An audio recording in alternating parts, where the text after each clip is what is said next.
नाही भेटले, पण 20 न मागे गेलो कर्ज नाही होणार तर काय होणार? आणि म्हणतात शेतकऱ्यांना कर्जमाफी का द्यायची, आणि त्याचंच उत्तर नाही. शेतकरी चुकीचा विजय असो, शेतकरी चुकीचा कांद्याचा लिलाव करून घ्या प्राण साहेब खाली या कांद्याचा लिलाव करून घ्या प्राण साहेब खाली या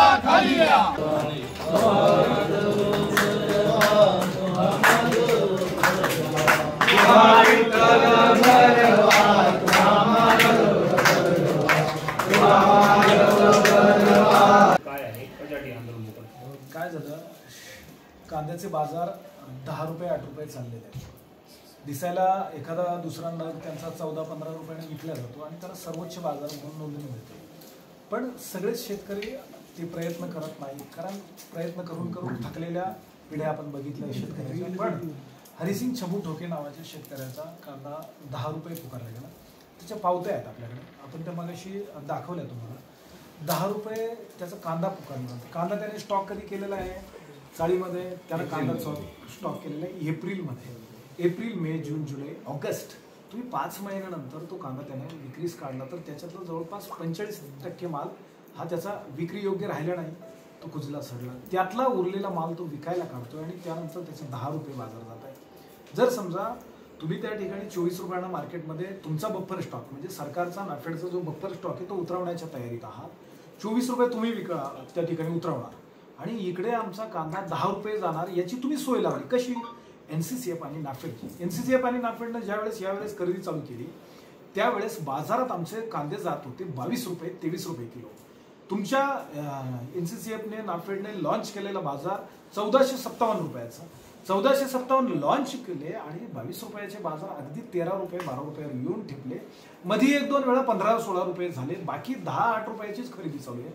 आता तुमच्या नाफेडकडे जो कांदा आहे ना बफर स्टॉकचा, तो आमचा 8 रुपये 10 रुपयाचा कांदा आहे.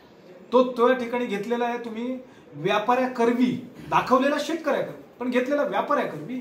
तो कांदा तुम्ही 24 न विकण्याच्या तयारीत आहे. असं काय तुम्ही केलं म्हणून तो 24 न विकणार, आणि आम्ही असं काय पाप केलं म्हणून आमचा कांदा जो 25 रुपये उत्पादन खर्चाचा आहे तो तुम्ही या ठिकाणी 8 रुपये 10 रुपयाने घेणार?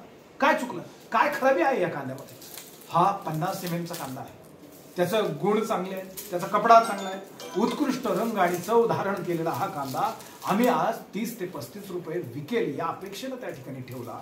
सरकार म्हणून तुमची जबाबदारी आहे की 30-35 रुपयाने द्यावाच लागेल, कारण दस्तूर खुद्द पंतप्रधानांनी किती वेळा या नाशिकच्या भूमीत येऊन सांगितलेलं आहे, फलोर फुलो की भूमी आहे, हमने तुम्हारा नमक काय. असे कितीतरी डायलॉग्स आमच्या माथी मारले, आमची मतं घेतली.